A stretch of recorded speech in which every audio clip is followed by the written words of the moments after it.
This is a clip from a video by Woodrow Lee Hin. Sorry if I'm mispronouncing that. They make high-end furniture with processes and machines that I'd be surprised if you'd seen before. I'm showing this to you because this channel inspired Sammy at Avid CNC to start thinking about what else a CNC machine could be and how one of my vices could add to a CNC's capability. That was the start of how I ended up with my current Avid CNC machine. As you can see, they have a chop saw on the CNC gantry. I can appreciate how this is helpful. The circular saw blades are a lot better for cutting than router bits, so I thought I'd build an attachment for my CNC to do something similar. Quick shout out to Mike Taylor at Taylor Toolworks for making this beam compass for me. I'm really impressed with the crispness of the chamfers and just the attention to detail. Mike, if you ever want to start making videos, I think people would be interested to see how you did all this.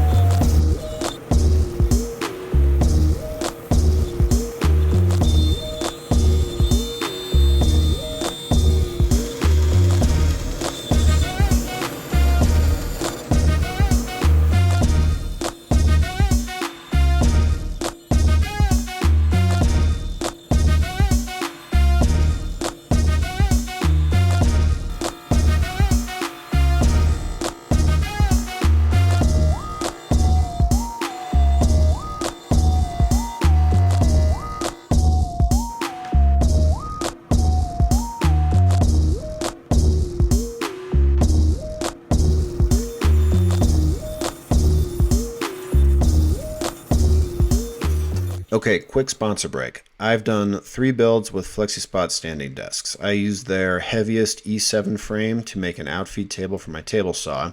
I built my own desk with their E3 frame, and I made a desk for my son with their budget 1-motor E1 model.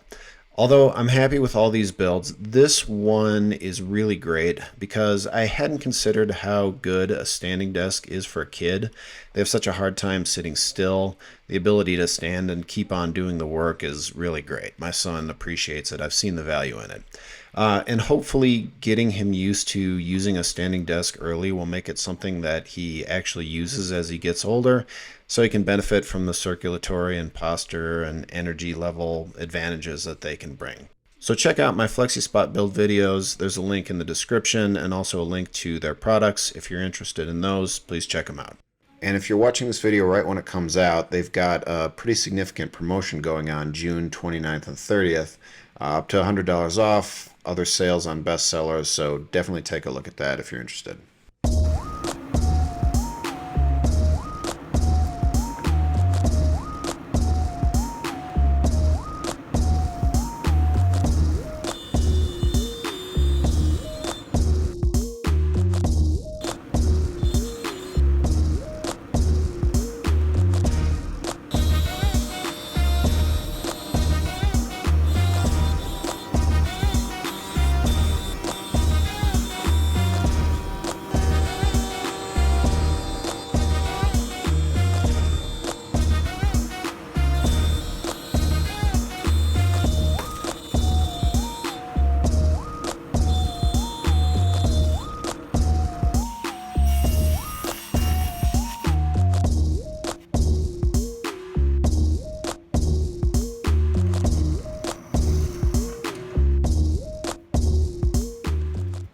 At this point, you might be wondering, what's with all the circles? I thought you were putting a chop saw on your CNC machine. Well, I'm not using a chop saw. I'm using a handheld circular saw, and I'm doing the circles because I want it to be able to rotate 90 degrees and anything in between. That way, I'll be able to do cross cuts as well, so that I have a 90-degree angle, similar to like a really nice track saw and multifunction table kind of thing.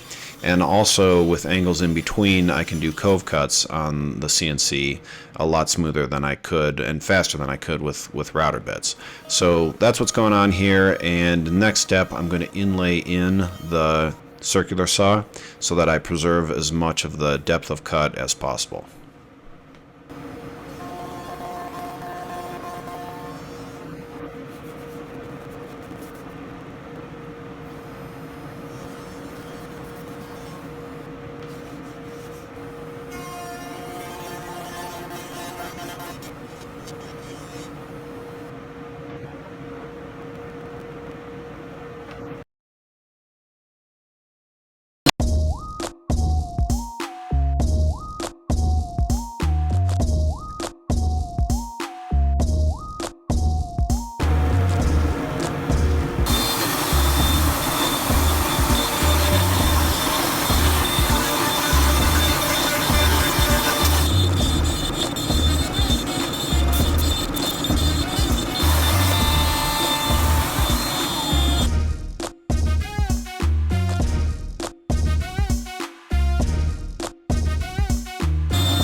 I'm about halfway done with this build. I'll finish it up in the next video and show it in action. I'd be curious to hear if there's interest in plans or CNC cut files or even a kit to make one of these. Please let me know in the comments, and I'll catch you next time.